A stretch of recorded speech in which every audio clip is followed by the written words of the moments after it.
Welcome to another edition of Real Talk with Real People, Author Speak with Karoline Bethea-Jones and Renee Marshall-McKinley. I am your host, Karoline Bethea-Jones. Renee is on vacation, so I'm not sure if she's going to be able to join us this evening, but I am thrilled to be here this evening and thrilled to have my guest tonight, Mr. Omar Liles. Mr. Liles is the author of Becoming a Listening Ear, and he is here to talk about it. Becoming a Listening Ear delves into the everyday struggles of people yearning to be heard by those they trust and feel comfortable with. Becoming a Listening Ear provides valuable insights and practical advice for anyone looking to improve their listening skills and build stronger, more empathetic connections. Thank you, Mr. Omar Liles, for being on my show. So now that we got all of that introductions out the way, we still need to know about you. So you have the floor, sir. You have the floor, and I want you to talk about your book, but I want you to talk about yourself. So before you delve into your book, talk about yourself. Okay, I sure will, and thanks for giving me the pleasure for actually inviting me, to this, and I appreciate it very much. And of course, I appreciate you too. And before you delve into yourself, I want you to know that last month I told Renee, I said, Renee, since we started this podcast, we've only had women authors. I was like, where are my men at? Where are my men author at? And she was like, we got to think about that. And just as I said that very word, I saw on your Facebook that you had just released another book. And I'm like, there he goes.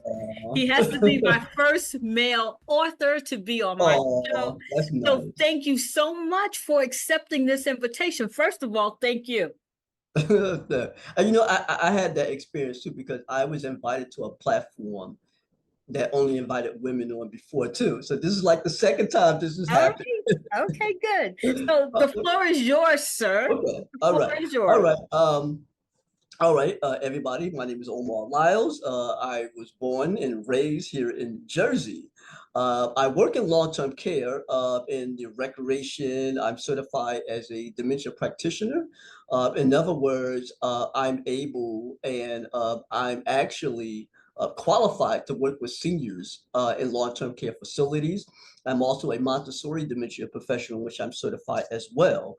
I'm a minister. I attend Shiloh Baptist Church in Newark, New Jersey, which I'll be preaching this Saturday. So anybody out there, come and hear me, 107, 109 Davenport Street in Newark, New Jersey. So that's where I'll be ministering at. I'm also board certified as a mental health coach through the American Association of Christian Counseling, which I am also a member, through the International Board of Christian Care. I do that as well. I'm a member of King Movement, which is an all Christian men's organization where men get together and actually fellowship with one another. We build, we support one another, and we do lots of programs and activities. So I'm a part of that particular movement, and I'm also an author. There's scores of things that I do. I'm an artist. I like to draw.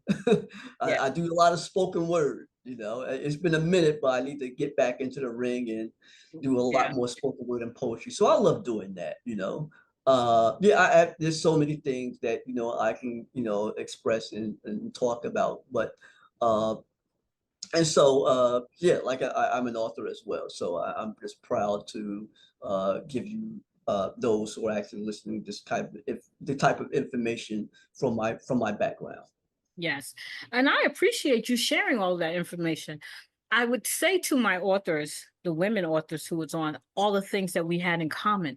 But you, sir, I have a lot of things in common with. Isn't that funny? Yes. I am also an author as well. I have my own ministry, as you probably know. It's a women's ministry, the same like your men's ministry. I also love writing poetry. I do spoken word. Wow. Okay. Yes. I also write plays and stuff of that nature. So we do have quite a bit in common. Awesome. I forgot to mention that I am a seminary graduate. Yes, and so am I. Yeah, I see that you are too. That's Yes, awesome too. I am a seminary yes, graduate, doctorate in ministry. yes. I graduated from New York Divinity School and Seville Seminary as well. Okay. I'm also the founder of a new seminary, which Oh, will, yes, our open house will actually be on the 24th of this month. oh, And we'll be starting our classes on the 24th in New Jersey, in North New Jersey, on 53 James Street, 53 Burnett Street in North New Jersey as well. So all those that are interested and want to um, take seminary classes. We get certificates in ministry and all those kinds of things like that. We've partnered with like accredited universities and right. seminaries. Thank you for So sharing that. yes. I might want to know some more information Oh yes, yes, yes. about Go that. straight to the website. I'll give that information out later Yes, on. Yeah, absolutely. So, yeah. so tell me about the current book. We're going to talk about Yes, yes, sure, sure. your other um writings as well, but tell us about your Yeah, yeah, current book right sure, now. sure. Yeah. Well, the current book, the title of the book is actually called Becoming a Listening Ear, Mhm. Relationship, Family, and Friends. And the book really was, I came up with this particular book because um, it's based on my own experience. I don't talk too much about my experience as far as my life in the book, but how we can actually become better listeners when we're actually having conversations with people. Because to me, the world will actually be a better place if we become better listeners because we don't listen to one another. And when you don't listen to one another, there's friction, there's arguments, there's conflict in the world. Crime happens because things taken out of context. You can have conflict with somebody else, and maybe they haven't heard something right. Someone said this to that person, and this person said this to that person, but the world will actually be in a better place. But I mostly focus on conversations, one-on-one conversations with people in general, Mhm. you know, and sometimes people are depressed, they're hurting, and they're coming from a place where they need help. And sometimes people need someone that they can actually confide with. Mhm. And it could be their trusted friend. One of the subjects in the book is called a trustworthy listener. The trustworthy listener is the person in whom you confide with, the person that you entrust, that you want to confide with on a much more personal and intimate level, and how they should engage with you as well. And it's that intimate conversation that you want to have with them. And I value that. And not everybody has a trustworthy listener Yes. in their life. And you want to learn how to get key in on how to navigate that conversation with them. Yeah. Interesting. I think you said a mouthful there. So, what inspired you to, I know you mentioned a little bit, but there, what was the inspiration behind um the theme? And then how did you go about putting it all together? You know what? The theme really came about me having conversations with other people in my personal life because I wanted people to listen. And sometimes when we have issues, we have problems, and I'm being transparent because I want this to be authentic and I want this to actually be real. Because a lot of times when people think about social media influencers or ministers or people who think that they have great lives, don't necessarily have great lives. Yes. We tie our shoes every single day. We put on one pants leg at a time, when we're getting dressed in the morning. And Mhm. so, and sometimes we're coming from a place where we want someone to speak with also. And also, me being a mental health coach, and me being a minister, and not necessarily me just even being a minister, even prior to that, I've always had people who want to connect with me because they vibe with me. People, they just like me, Yeah. and they always want to share conversations with me. And I've Mhm. always been great to a lot of people. Yeah. When you meet Omar Liles and speaking to me, you will know that I'm that kind of person. I'm always the kind of person that's very approachable. And I want people to approach me, and they can come with me, they can come and speak with me, um, and know that our conversation is secure. And I admire people who are very honest, who want to be open and honest with Yeah. me. And so that was my real inspiration for writing this book, because I wanted people to see how they can learn how to have conversations with people who are also coming from a place of pain, or who just want somebody to talk to. Now, I lost my brother, right? My brother was my confidant. He was the person in whom I used to have conversations with.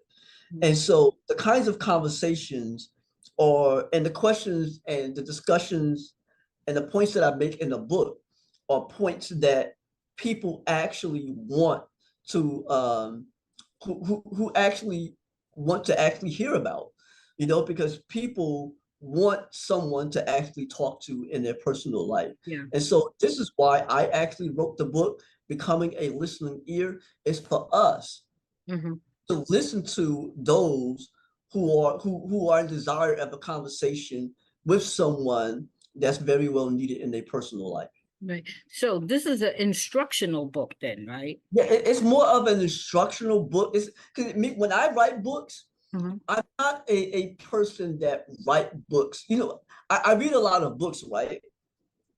And I read these long, drawn out paragraphs, and it's like writing a dissertation, and they're writing these long chapters and stuff. I'm more of a self-help kind of person. Okay. I'm more practical. So Okay. a lot of the books that I write is more practical. And so I not only just speak about it, I tell you how. you Okay. know, and how to achieve it, how we're going to actually get uh, through this of what we're actually talking about. Yeah, I'm hot too, and that's why I Yeah. put the fan right next to me. My fan ain't doing nothing. Yeah, I got the fan going over too. Yes, yes. So that's why I actually written this, because of that. And so this book is actually made for the person that they're hearing from, and the individual who wants to hear as well, from the Okay. listener and the one who's doing the listening. Okay. Now, is this part of the seminary work as well? Um, Not at all, but it'll actually be a great book to be used. I was I was You thinking. know, it's not coming from a professional counseling perspective. I want to make that clear too. And Okay. I just want to um, uh, put something out there also, because I'm not licensed by the state, that Right. what I say on this podcast be not taken as the gospel truth. Okay. So if you need sort of need any kind of help, please go see a licensed professional counselor. Okay. So I have to put that out there. Oh, Okay. and I appreciate that. That's very well. All right. So I did not get the book yet, but I plan on It's getting. it's fine. It's okay. Yes, I do plan on getting the book and reading the book, because it sounded like it was something that was instructional, and that Yeah. maybe we all need to have in our arsenal. Because one of the things that you said that I totally agree with is that most people do not listen to other people nor hear them, because they're Yeah. too busy waiting for their opportunity to speak, Yeah. as opposed to just absorbing and hearing what the other person has to say. Yeah. One of the things that it's one of my pet peeves, actually, because I'm listening to you, and I would be one of these individuals who would talk to you and would be pouring out my heart to you, Mm-hmm. because that's the type of person that I am. Right? Mm-hmm. And there were many occasions when I'm talking to someone, and in my spirit, I sense that that person is not really listening to me. Mm-hmm. And in that moment, I feel this great big urge to just stop talking, because I honestly feel as though you don't care anything about the words that I'm saying. Mm-hmm. Was Yeah, that? and I actually bring that up in the book, because sometimes people, they want to be heard, and they want to be listened to, and they just want to know if you actually care Yeah. about.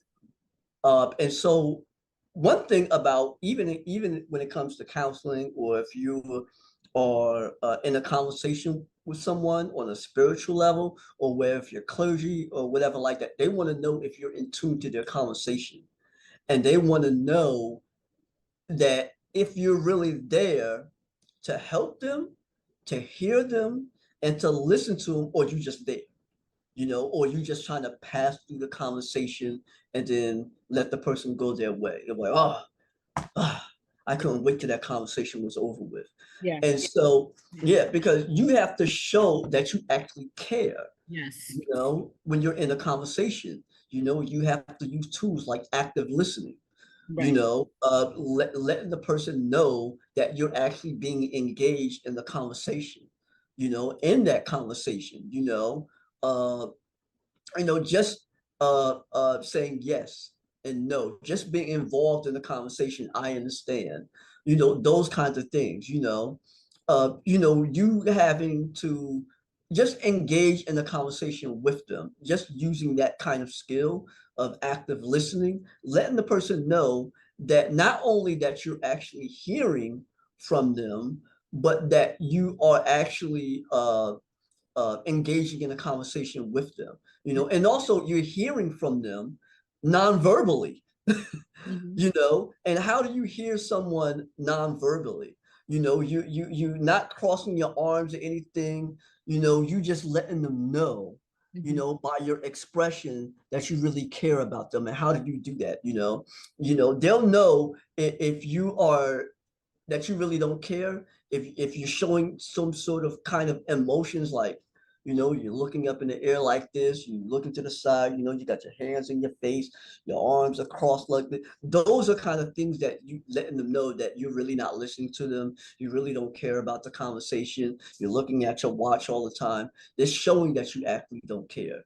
But when you're in tune with somebody, you want to have that conversation with them, you would ask permission. Can I hold your hand in this particular moment?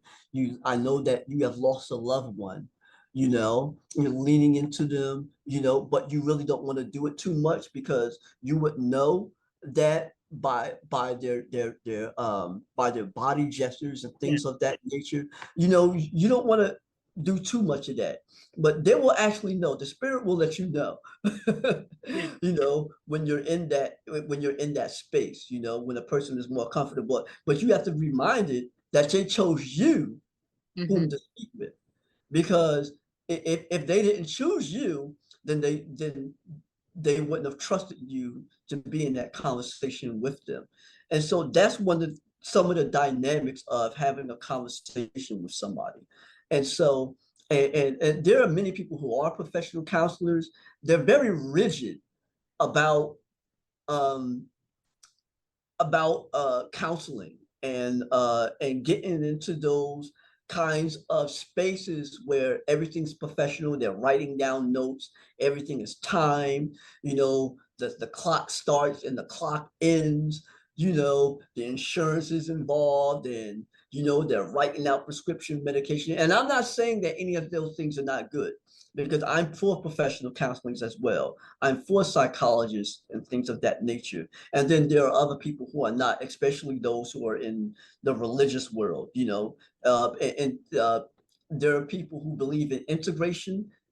There are integrationists and there are non-integrationists. Integrationists sort of like include both worlds. I know your problem, and there are a lot of issues, counseling subjects that's interwoven with your religious beliefs. And then there are people who don't believe in integrating any of those things. They'll say, well, those things are blasphemous and things of that nature. We shouldn't include biblical topics with the professional counseling field. But my book isn't really about that.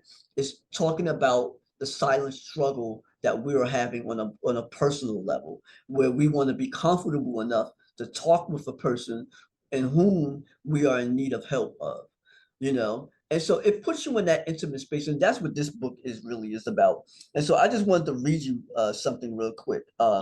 Please have do. you, yeah, have you felt like your voice didn't matter? Like no one is listening to you?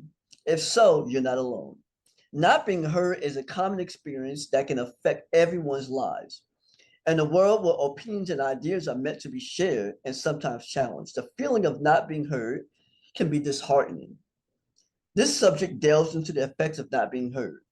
We aim to inspire a collective call for a more inclusive and empathetic society. The psychological impact of not being heard.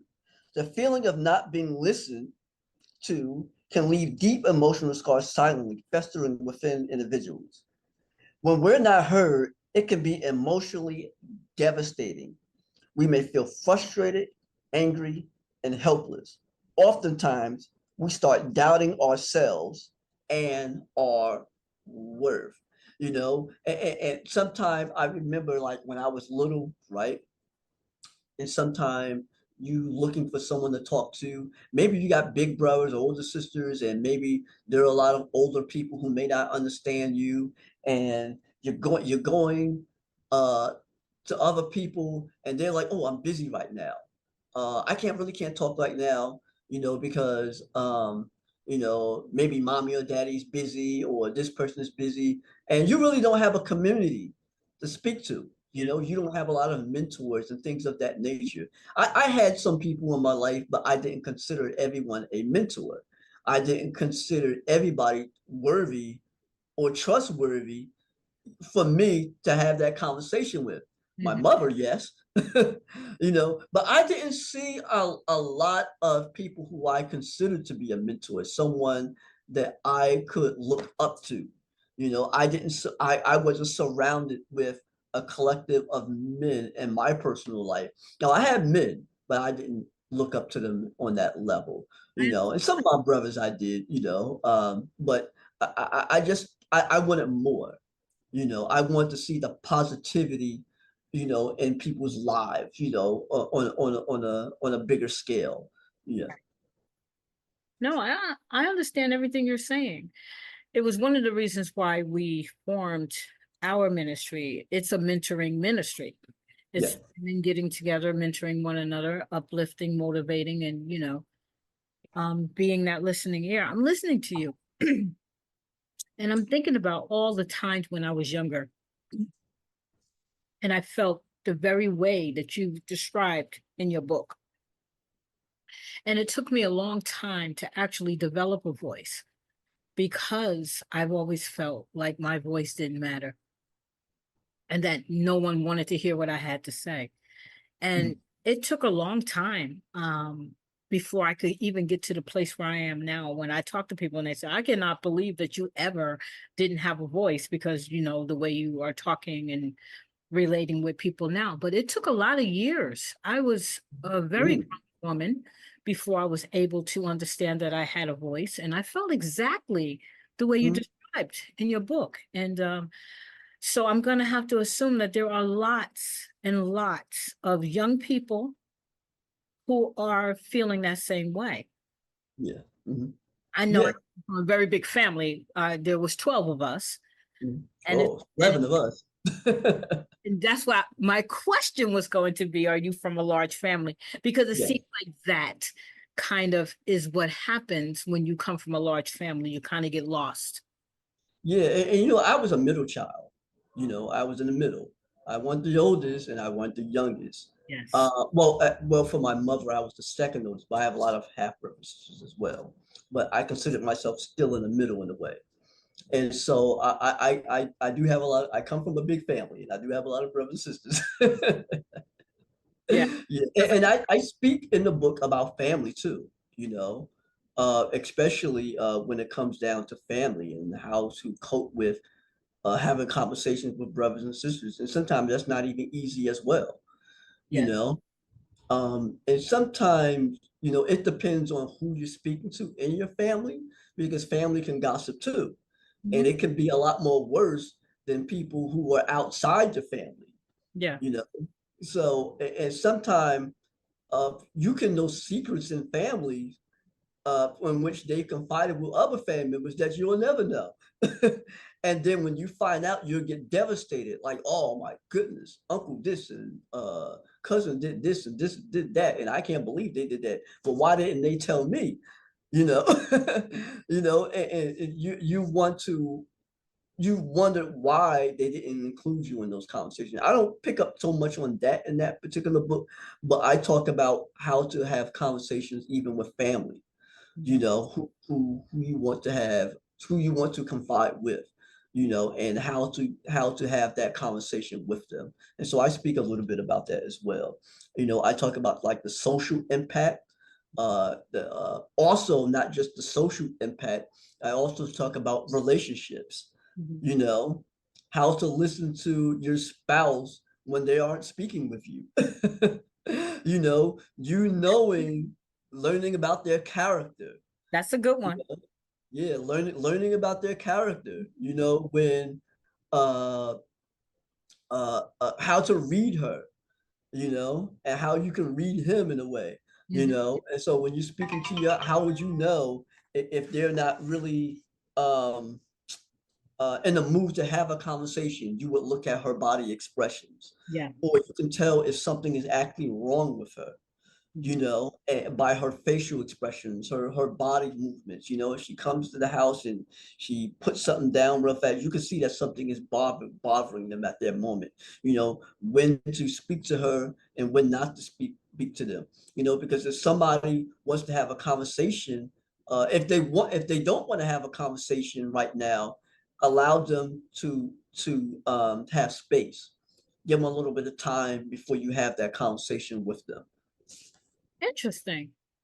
I want to talk about trust for a minute here, because a lot of times, I think you even mentioned having these conversations with people that you trust. Trust is a very strong word, and Yes. it is sometimes hard to know who to trust and who not to trust. Um, can we talk about that for a little bit? Oh, Because yes, yes, yes. And I think that when it comes down to that, the person, it really have to be up to you to do the work and whom that you want to put your trust in, because you have, excuse me, I'm trying to because people are texting me. yeah, that's okay. Yeah, I understand you have a busy life. yeah. And I'm sort of turning the volume down. That's how real it is out here, y'all. We live and I think it's really them and whom that they have to do the work and whom that they want to put their trust in, because not everybody is trustworthy to be Yes, listened to. right. I put my life in their hands at times, where I've given people sensitive information and they've run off with it. And when they have that information, especially when it comes down to relationships, you allow someone in your life that you've been with for 1 or 2 years, and all of a sudden they have your most precious secrets and they run off with it. It doesn't matter if you're a minister, a professional counselor, pastor, teacher, brother, sister, whoever it is. Anybody is bound to break that oath, to break that sacred bond that you have between them. Mhm. But it's up to you to know where this the person that in whom you want to confide with, you know, because anybody, no matter what their background is, can actually break that trust. And so to put your trust into somebody, it takes a lot of prayer. All Mhm. right. It's going to take a lot of prayer. You want to know what's this person's track record like? Okay. The one that you actually putting your trust in. Are they gossipers? Have they been known to gossip in the past? Right. You talk to somebody and then you heard Bob tell Jennifer this before. So wisdom takes a big part in that. I didn't mention that, but that's something I should have put down. Because Bob had once told Jeffrey, Samantha, and Jennifer this before. you Mhm. know. And so I don't think Bob is the person that you would want to have that conversation with, especially if you want to confide with them, you know. And so you have to have wisdom in whom that you want to have a conversation with. It takes a lot of prayer. You have to ask God, um, and know within your heart that this is the person that I want to put my hands in. Then I put your hands, the one who I want to put my most dearest and most precious information by giving this person, and whom they say that they love me, won't release it to nobody else. Now, Mm. we put our trust in our hands in God. However, we want to ultimately make sure that this is the person in whom that we are led to have a conversation with. And that's all it really takes. You know, there isn't any other practical steps or anything like that. You have to know in your heart if this is the person in whom that I want to speak with, that I want to have a conversation with. You know, it could be your mother, it can be your aunt, it can be your cousin, it can be your brother. And sometimes it may not be your immediate relatives Mm-hmm. because there's so much dysfunction in our families. Not even our fathers or our mothers or our brothers are the ones that we can trust because there's so much friction, you know. And in some people's families, their moms aren't to be trusted. Mm. Literally, That's their heavy. moms have not been trusted to have a conversation. You may hear someone say, "Oh, I can't trust my mother because she does so much in her life. I can't trust my father because of the negativity in our past. My father told this to this person and that person. They can't do that either. It's gotten so bad out here that people are going outside of their family because they can't trust anybody in their family. Okay, that's where I was going with this. I was going, Yeah, do you think it's that's gotten the that reason bad. why? Yes. That's what I was going to ask you because I was thinking in my head, I was like, I'm going to let him finish, but I was going to ask the question, do you think that's the reason why so many people go to perfect strangers, outsiders? I'm thinking that even though that person, that outsider, that stranger may tell your business too, but I think the idea is they don't really know me. And the people they talking to don't really know me. So even Mhm, if they go and blab, it is not like my business is going to be on Front Street. yeah. So there's Mhm. some validity to that, right? Yes, it is. There is validity to that, you know. Very, very, very true in that sense because they don't know me, they don't know my heart, and they don't know mine. And some people, and personally, some people don't know why certain people come to you and why they like. Some people say, "Well, why did you go to them before you spoke to me about it?" Yeah. You know, and you just wondering because hey, it may be any issues that you may have, and like I said before, they may have gone to them because maybe you have a repetitive past where you may have gossiped to someone else about your history or about your past, and it doesn't feel right with everybody. Yeah. Doesn't feel right, you know, you know, and I'm going to be very honest. I've shared in my life where I've spoken about certain issues to somebody else. But we learn from it because when we lose friends in the process with that, oh, I can't believe that you did this. I can't believe, and then it's very painful because sometimes we don't think when we think that certain things are harmless, it's Mhm. really not harmless because it can affect them as well. You know, Yeah. even from a social media post, because when conversations, because I talk about texting and things of that nature too, Oh, good. because and I talk about like social a little bit, just a snippet. I ain't go too deep into it, but in a world where we talk about communication, we today we take our communication to social our communication to social media, and we post it, and we learn about things before we tell our family, before we talk to our brothers and sisters about it, Yeah. and we post. Sometimes we learn about the death of a loved one Yes. before our other family members. You know, I'll learn about the death or the loss of someone and the family that's posted on social media Yes. before one of my family members told me. I'm like, oh my goodness, Roger passed away. Well, why didn't nobody tell Yes. me? Yeah. Because they didn't communicate with you.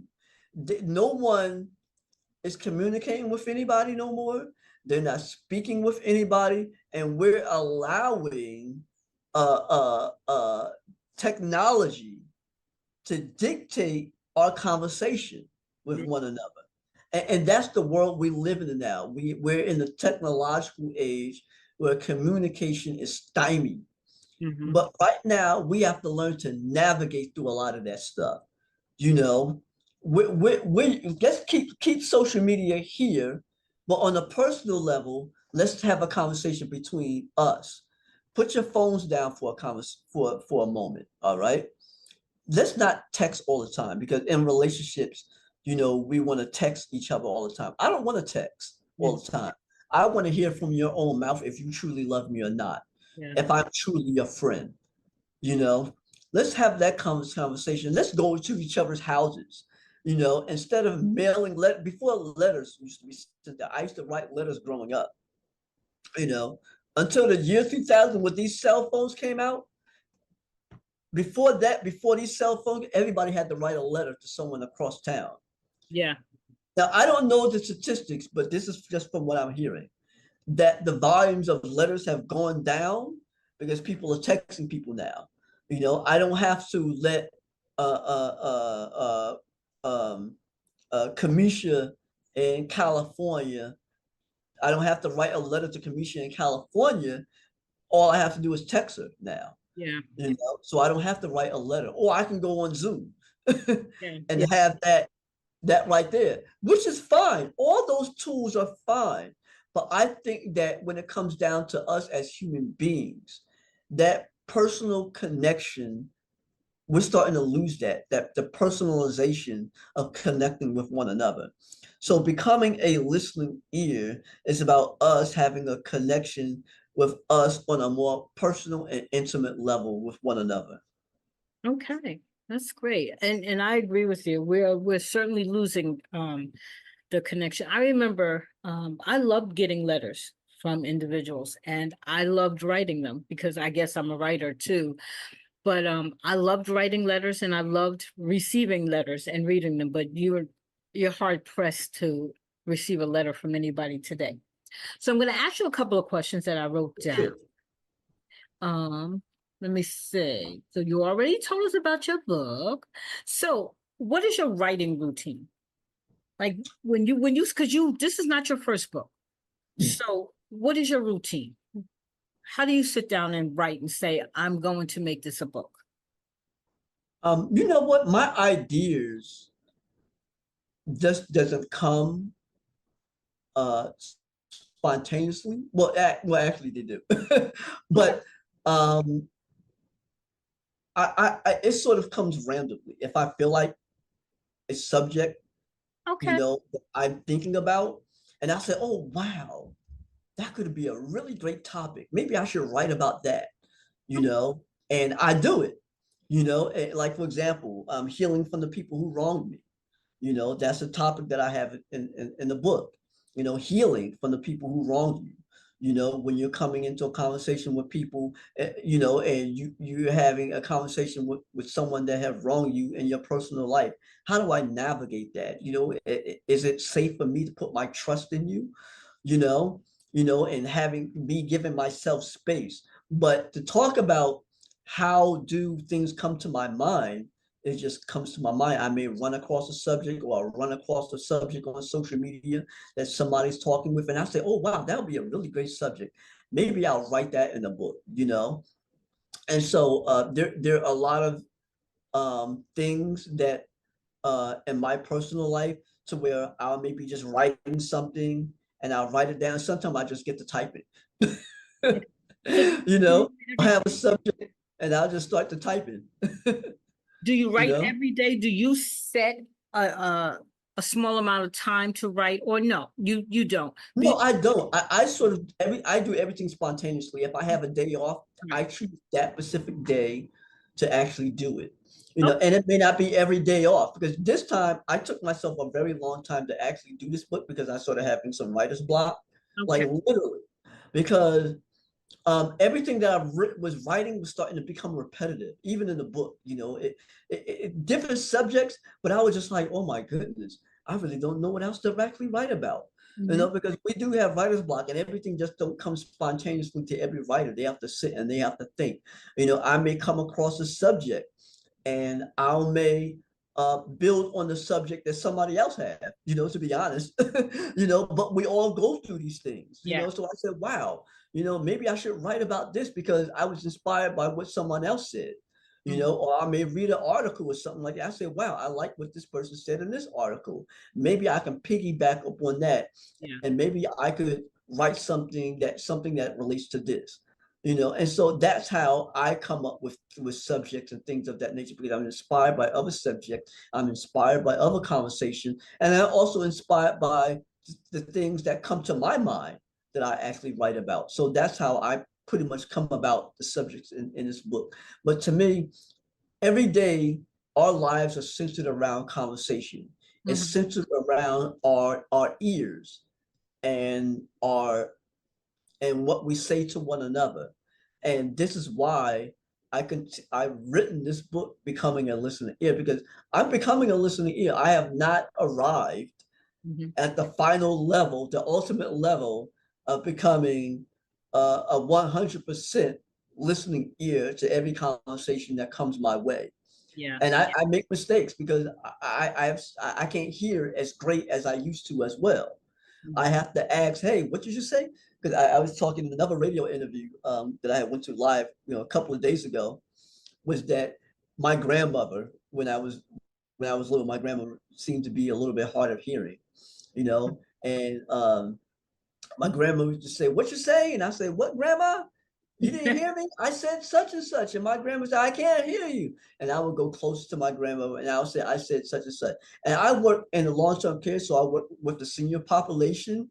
And Yes. so I always have to go to their ears and literally say what I told them because their hearing isn't so great as to when they were younger. It's somewhere a lot of earpieces and they're here for their hearing because they're hard of hearing.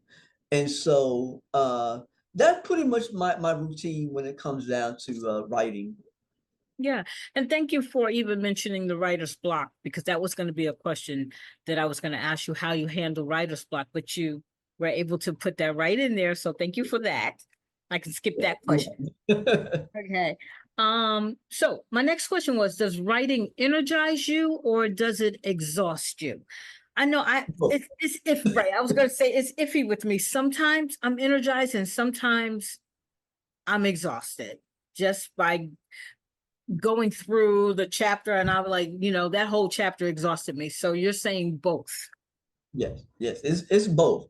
Yeah. Very exhausting because sitting at the computer for a long time, I feel like me being in school and writing again. Mhm. And I love it. I love school. Some people are like, man, you crazy, man. I used to ask I remember one time I asked my professor if I can have more work, and the other students in class like, wait a minute. What's going on here? You're doing too much. Yeah. Doing the most right now. Don't And don't be so trying to get them all up in there getting more work because you want. yeah, and they was like, come on, man, and I'm like, yes, and they were like, wow, man, you're doing too much, you know. And so it became exhausting when I'm thinking too hard and I'm writing and especially the number of pages, because before I used to knock out pages, Mhm. especially with me reading books. And right now I've been exhausted reading a lot of books, and maybe the passion wasn't really there as it used to be. When I was in my early 20s, I Yeah. used to literally read 200 and 300 page books within a month, you know, Okay. or in a couple of weeks, I just go right through it, on to the next book. I got this, get another book. I purchase another book. And now, if I read a book now, I get a little bit bored if I don't find the book thrilling enough. Okay. I'll buy a book and I'll read 2 or 3 chapters and then close it. I'm like, okay, well, I know where this book is going. I got enough information to know what is going on here, you know. And then I just put it to the side. I have so many books on my side where I'm looking at right now, Mhm. and I have so many books in the back in my back room. Yeah. And so yeah, I just been very uninterested in books because I felt like they're saying the same things over again. Yeah. And especially a lot of theological books. I've read them all. Yeah. Same conversations, Yeah. but the conversations are actually recycled, you Yeah. know. Yeah. And so let's talk about something that people don't necessarily talk about. What's left to talk about? Yeah. You know, politics and There's a lot religion. left to talk about because if you're talking about the theologically, we have Yeah, a tendency to talk about the same things that we deem to be the important things to think of to talk. yes, yes, yes. But there, in my findings, I have found that there is a whole lot of stuff that you can talk about. Yeah. Trick Mhm. is Yeah, yeah, when you introduce those new things to yeah, individuals yeah. who've only been used to hearing a certain Yeah, type. and yeah, and that deals with discovery. Yeah. Discovery is something that's supposed to shock the world or shock a Yeah. person, something that you have never heard before. Now, and when I say that there's nothing left to talk about, I'm talking about in terms of conversations that are just recycled over and over again. Yeah. Yes. You know, and so what else is there to talk about besides the thing that's already being presented?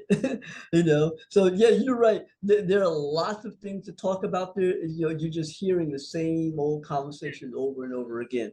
If I'm on social media, they're talking about gender wars. All right. And so, okay, y'all talked about gender wars enough. You Yeah. know, Yeah. we talked about inflation enough. We talked about politics enough. What more out there do you want to talk about? Yeah. Conversations that we don't necessarily hear about. You know, and so that's what I really look for. And I try to put having a listening ear, uh, so that we could learn how to be much more approachable in our conversations, you know. And a lot of times people, they're going to hear me, right? They're really going to hear what I have to say, because they'll be like, wow, I've been through this. I've heard this before. I'm actually going through this right now. I need a listening ear. Yeah. Yeah. I need someone to speak with. And I tell people that even though I'm not a licensed professional counselor, Mm-hmm. but I'm the person that you would at least want to talk with. Yeah. You want to talk with me, just call me. I'm not about, charging and all those things all the time and everything like that. You want a friend, Omar's here. All right. And we don't have a lot of people in our lives who we can call friend, Mm-hmm. you know. And a lot of times people map themselves as friends or approach you as your friend, but they're not really your friend. Yeah. Because your friend wouldn't hurt you, and they wouldn't say mean things with you when you're in a conversation with you. They wouldn't say things like you're not going to make it, or they would talk very little about your big dreams, or they wouldn't push what you have to say aside. They would want to hear you out. And in professional counseling, if you'll know if someone's talking over you, they'll have what you call wait time, to where you're not constantly interrupting a conversation with them. You're having wait time. You want to listen until that person has finished Mm-hmm. the conversation. And some of these conversations I'm having with you right now is something that I wish I could have put in the book. Oh, and my next question was, you know what inspires you? yeah, right. No, that's my next question to you. Yeah, What inspires you? yeah. Yeah. Yeah. So it's a lot, and it's conversations that causes your conversations to Yeah. feed into something else. Yeah, and I'm gonna have to do a part 2 to this. We're gonna have to do a part 2. I'm gonna do a But I don't series. want us to leave without individuals knowing how they can Yeah, get. yeah, So I'm yeah. gonna let you tell us how, and I'm gonna write it down so I can put it inside the comments. But Mhm. how can our listeners get your book? Okay, they can go to Ingram Spark. Just type in Ingram, INGRAMSPARK,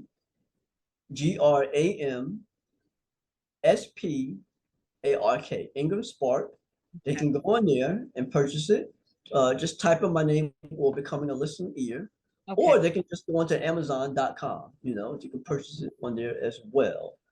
I haven't put it up on my website, but I will be putting it up on my website, Becoming a Listening Ear. All right. And so, Can I have your website so I can write that? oh, yeah, sure. Yes, it's called agapelovenetwork.net. Matter of fact, I'll put it on as soon as I get off, with it.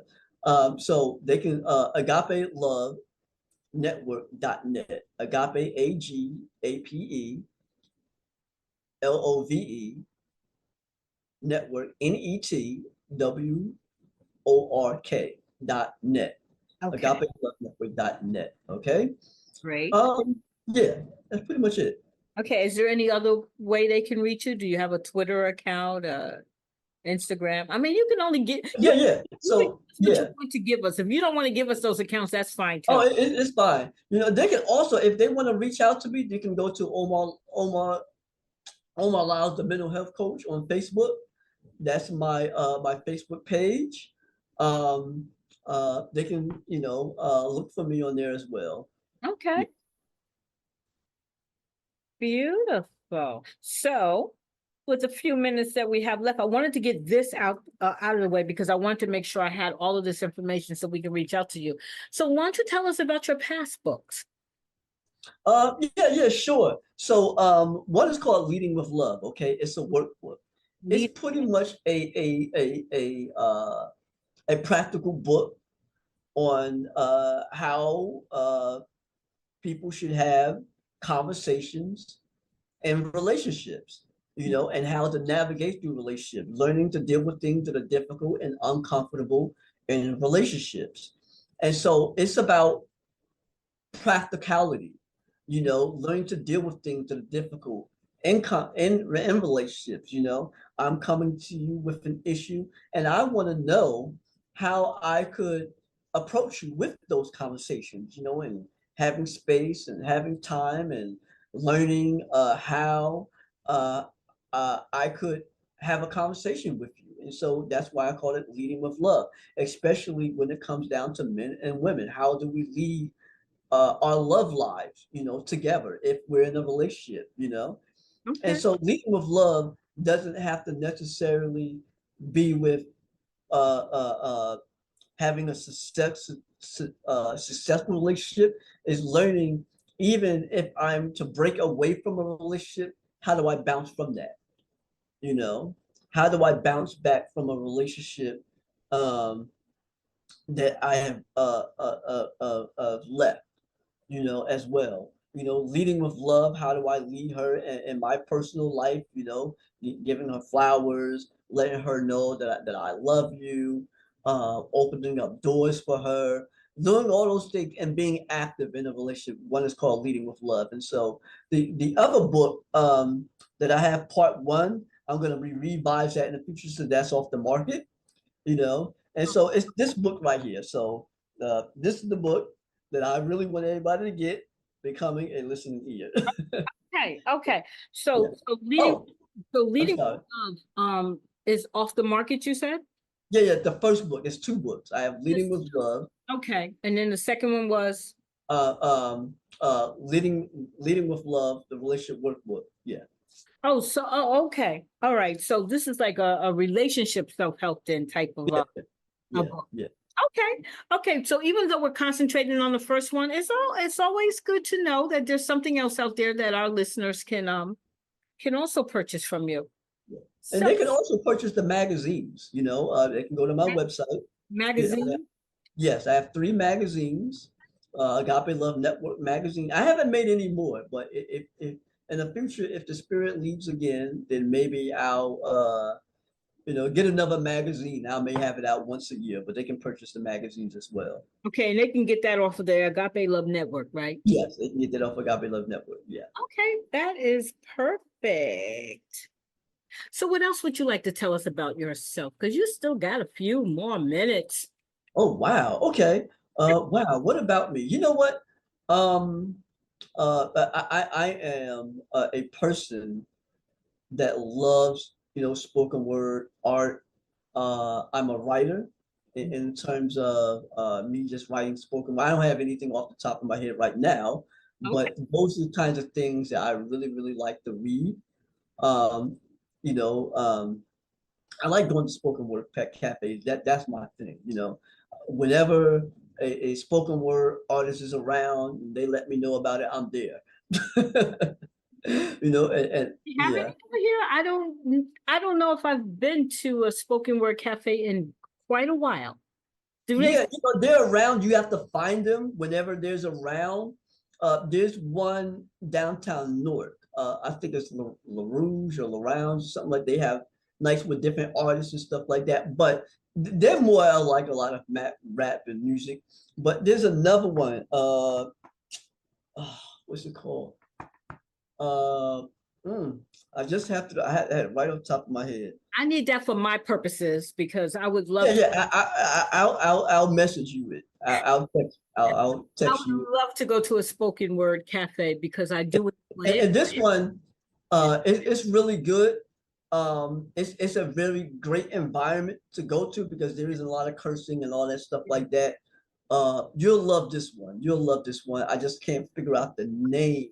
Well, when you think of it, you can Yeah, text it to me. yeah, yeah. All right. Well, you've been listening to Authors Speak from our Real Talk with Real People podcast. My guest today was Omar Liles. And his book that he has out right now, he has a couple, but the one he has right now that he wants you to make sure that you go and get is called Becoming a Listening Ear.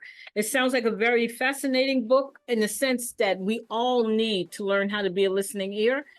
I think I'm a good listener, but I think that there's probably going to be a whole lot of things from the book that I'm going to be able to pick up from. So I'm definitely going to get it because I would like to be a better listener, although I think I'm a pretty good listener, but I want to be a better listener. So I want my audience to go out and support Mr. Omar Liles and go and purchase the book from several places. We're going to purchase that book from Amazon.com. We're going to also go to his website, agapelovenetwork.net, and also Ingram Spark. Is that ingramspark.com? Is that .com? Okay. Yeah. I'm going to have all this information in the comments fields for you. But please support all of our authors that come through this podcast because they are doing their thing and we want to support everybody. So, Omar, I want to thank you one more time for agreeing to come and speak with me today. And I like that part too. So we're gonna have to make a part 2. Oh, yes. And maybe we can write something together in the future. See, as well. I would love to do that. I also, maybe offline, but I also would like to know a little bit more about your new seminary school that you're about to. Definitely. We can definitely talk about that. I definitely want to hear more about that as well. Yes. Okay. Mm-hmm. All right. So thank you for coming. We will see you next time. So to my audience, if you would like to be a part of this podcast, please send me an email so that you can be on here too to talk about your book. In the meantime, go buy Omar's book. Talk to you soon. Bye-bye.